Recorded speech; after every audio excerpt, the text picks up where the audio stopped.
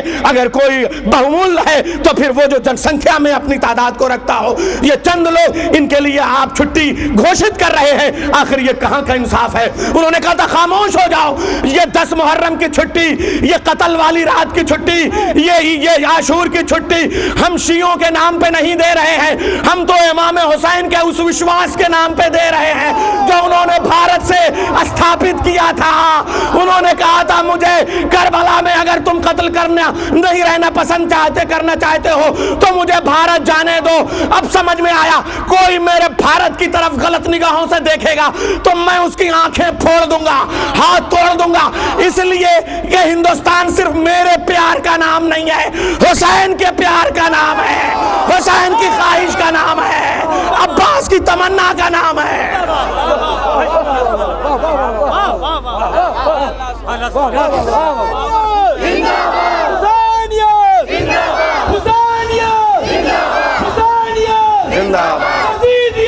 مردہ آباد، مردہ آباد، مردہ آباد۔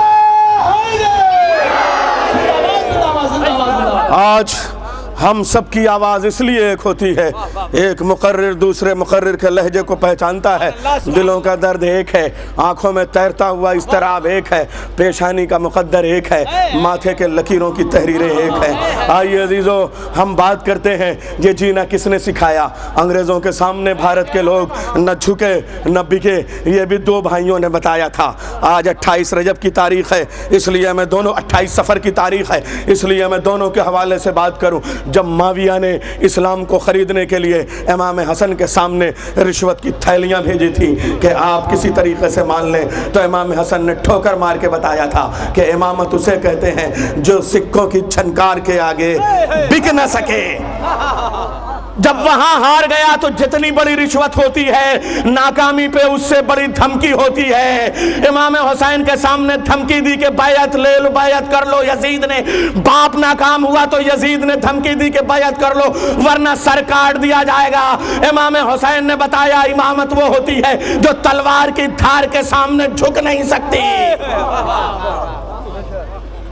آج یہ 2 رنگ ہیں، ایک سبز رنگ اور ایک ہرا رنگ۔ ہرا رنگ حسن کا، سبز رنگ حسن کا، اور یہ سرخ رنگ امام حسین کا۔ آئیے عزیزو مہاتما گاندھی نے 15 اگست کو ترنگے کے نیچے بھارت کو آزاد کرایا، اس لیے ہر بھارت واسی پہ واجب ہے کہ اپنے گرم گرم بستروں سے نکل کے، اپنے محلوں کو چھوڑ کے، اپنی کوٹھیاں چھوڑ کے، اپنی حویلیاں چھوڑ کے 15 اگست کو راج پتھ پہ آئے، سرکاری دفتر میں آئے، اپنے پارلیمنٹ کے سامنے آئے اور بھارت کے ترنگے کے سامنے سلامی دے۔ اگر کوئی 15 اگست کو ترنگے کے سامنے آ کے سلامی نہیں دیتا تو وہ راشٹر کا غدار مانا جائے گا، کیوں؟ اس لیے کہ اسی ترنگے نے بھارت کو انگریزوں سے بچایا تھا۔ اب میں جملہ کہہ رہا ہوں، یہ علام عباس کا علام 10 محرم سن 61 ہجری کو یزیدیت کی غلامی کے چنگل سے عباس نے حسین کے ساتھ اسلام کو اسی پرچم کے سائے میں آزاد کرایا تھا۔ تو جملہ کہنے دیجئے جو 15 اگست کو ترنگے کو سلامی نہ دے وہ راشٹر کا غدار، جو 10 محرم کو حسین کے علم کو سلامی نہ دے وہ اسلام کا غدار۔